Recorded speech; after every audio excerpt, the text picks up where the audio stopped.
The only real difference between him and Basil is that he was small and had a very large henpecking wife. So I didn't have any problems with saying what I didn't think was funny. No, I don't believe that. Why does he? There are television moments that make you laugh, and then there are television moments that make history flinch. Most sitcoms spend their entire run trying desperately to be remembered. Fawlty Towers managed something far rarer. It became so unforgettable, so culturally explosive, that one single scene within its impossibly short 12-episode run sparked a debate that is still raging today, decades after the cameras stopped rolling. A debate not just about comedy, but about memory, history, sensitivity, and the uncomfortable question of whether some jokes simply go too far, or whether sanitizing them goes even further. To understand how a British sitcom about a bumbling hotel manager ended up at the center of one of television's most enduring controversies, you have to go back to the beginning. Not just to the show itself, but to the bizarre, almost fictional reality that gave birth to it. Because Fawlty Towers did not begin in a writer's room. It began in an actual hotel, with an actual madman running it, and a young comedian named John Cleese watching with wide, disbelieving eyes and quietly thinking, "This is gold." The year was 1970. The Monty Python team had descended on the seaside town of Torquay in Devon to film scenes for their groundbreaking sketch show, Flying Circus. They needed somewhere to stay, and they found the Gleneagles Hotel, a place that, on the surface, appeared perfectly ordinary. What they discovered inside was anything but. The manager of the Gleneagles was a man named Donald Sinclair, and Donald Sinclair was, by almost any measure, the single most spectacularly unsuitable person ever to work in the hospitality industry. He was not merely rude. He was not simply difficult.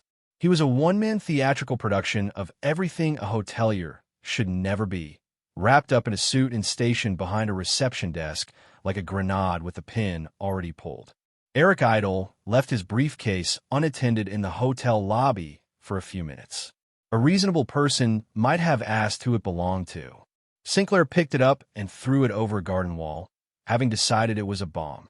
Terry Gilliam made the mistake of holding his cutlery incorrectly at dinner, and Sinclair marched over to correct him as though the fate of civilization depended on proper fork technique. Complaints from guests were not met with apologies. They were met with contempt, with the distinct impression that Sinclair considered the guests to be the problem, and himself to be the long-suffering victim of their unreasonable desire to be treated like human beings. Most of the Python team fled after a single night. John Cleese stayed for the full duration of the shoot, not because he enjoyed the experience, but because he could not look away. Here, standing right in front of him, was one of the most perfectly absurd human beings he had ever encountered. A man whose every instinct was wrong, whose social radar had been installed backwards, whose burning desire to run a respectable establishment was matched only by his stunning inability to do so. Cleese observed him the way a naturalist observes a rare and baffling species, with fascination, with amusement, and with a growing sense that this particular creature absolutely had to be preserved for posterity. Years later, sitting down with his then-wife and collaborator Connie Booth, Cleese began channeling everything he had witnessed in Torquay into character. The snobbery, the panic, the social pretension crashing repeatedly against the walls of reality. The tragic, furious gap between the man someone imagines himself to be and the man he actually is. Basil Fawlty was born, not from imagination, but from memory. Donald Sinclair never quite grasped that he had inspired the character. He died in 1981, apparently unaware that his catastrophic approach to hotel management had been immortalized as one of the greatest comic creations in British television history. When Fawlty Towers first aired on the BBC in September 1975, the critical reception was not exactly a standing ovation. Several reviewers were baffled by it. The pacing was relentless. The humor was built on escalating humiliation and barely contained hysteria rather than the gentler observational comedy British audiences were more accustomed to. One critic dismissed it outright as a mess. The BBC itself was not entirely convinced.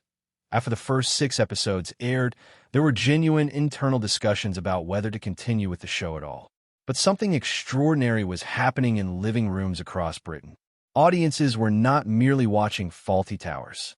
They were falling for it completely, unreservedly, and with the kind of passionate loyalty that television executives can never manufacture no matter how hard they try. Word spread. Reruns drew bigger audiences than the original broadcast had. The network, recognizing a phenomenon when it finally saw one, commissioned a second series. The second series aired in 1979, for years after the first. By this point, Cleese and Booth had divorced, a quiet, private heartbreak that the tabloids largely missed. They continued working together anyway, maintaining a creative partnership of remarkable professionalism and warmth even as their personal relationship ended. They would produce 6 more episodes, bring Fawlty Towers to its conclusion, and never work together again. Their final collaboration was also their finest. The second series contained some of the most brilliantly constructed half-hours of comedy ever broadcast in any country, in any language. In total, Fawlty Towers ran to 12 episodes. 12. That is fewer episodes than many modern shows produce in a single season. Yet within those 12 episodes, Cleese, Booth, and their extraordinary cast, Prunella Scales as the withering Sybil, Connie Booth herself as the endlessly patient Polly, and Andrew Sachs as the gloriously hapless Manuel, created something that the British Film Institute would later name the greatest British television series ever made. A legacy built on 12 episodes, a concussed hotel manager, some German tourists, and a scene that would follow the show like a shadow for the rest of its existence. The episode is called The Germans. It first aired on the 24th of October, 1975, as part of the first series, and it remains to this day the most analyzed, most debated, most controversial piece of television Fawlty Towers ever produced. Depending on who you ask, it is either the finest half-hour of British comedy ever filmed or a deeply uncomfortable relic that has no place on modern screens. Most likely, it is both of those things simultaneously, which is precisely what makes it so difficult to dismiss. The setup, as with all great farce, begins with something deceptively mundane. Basil Fawlty has a moose head mounted on the wall of his hotel lobby, a proud, eccentric decoration that he considers deeply distinguished. Sybil wants it removed. The argument over the moose head leads, through a cascade of mishaps and misunderstandings that only Fawlty Towers could engineer, to Basil sustaining a serious blow to the head. He is hospitalized briefly, returns to the hotel bandaged and concussed, and is immediately confronted with the news that a group of German tourists has arrived and requires his personal attention. What follows is a masterclass in comedic catastrophe. Basil, genuinely aware that he must not cause offense to his German guests, issues urgent instructions to his staff. Do not mention the war. The instruction is delivered with such desperate, wide-eyed seriousness that it immediately signals the inevitable.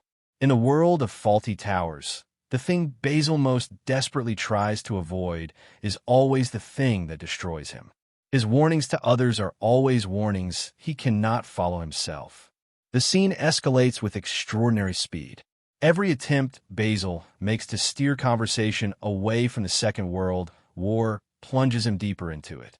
He references it accidentally, then deliberately in a panicked attempt to cover his accidental references, then spirals completely as the concussion and his own irreducible snobbery and social anxiety combine into something catastrophic. He begins mimicking Adolf Hitler. He goose-steps through the hotel lobby. He performs an extended, increasingly unhinged impression that leaves his German guests mortified, his staff horrified, and British audiences watching through the gaps between their fingers, simultaneously unable to look away and unable to quite believe what they are seeing. It was, without question, one of the most audacious things ever broadcast on British television, and the reaction was immediate and deeply divided. Letters arrived at the BBC in volume. Critics who had been warming to the show suddenly turned on it. Accusations flew that Fawlty Towers was making light of the most traumatic conflict in modern European history. Some called the Hitler impression gratuitous. Some demanded the episode be permanently withdrawn. The argument that the joke was aimed at Basil's ignorance rather than at Germany itself did not land universally. There were viewers, and there were BBC executives, who felt that the mere performance of such an impression, regardless of its satirical intent, crossed a line that comedy had no business crossing. The BBC did not ban the episode, but the internal debate was serious and protracted. There were voices within the corporation that pushed hard for the episode to be shelved. In the end, it survived, but it survived under a cloud, and that cloud never entirely lifted. In Germany itself, the response was complex and layered in ways that defied easy summary. Some German viewers who encountered the episode understood precisely what it was doing. The satire, in their reading, was not directed at Germany at all. It was directed at the peculiarly British post-war habit of defining national identity through endless, obsessive reference to the Second World War. Basil's breakdown was not a mockery of German suffering. It was a mockery of a certain kind of Englishman who could not move past 1945, who carried the war around like a personal trophy, who measured every interaction with a German through the lens of a conflict that had ended 30 years before the episode aired. For those viewers, the episode was not offensive. It was perceptive. But for others, for those whose families had lived through the war, who carried its losses personally and privately, the slapstick elements felt different.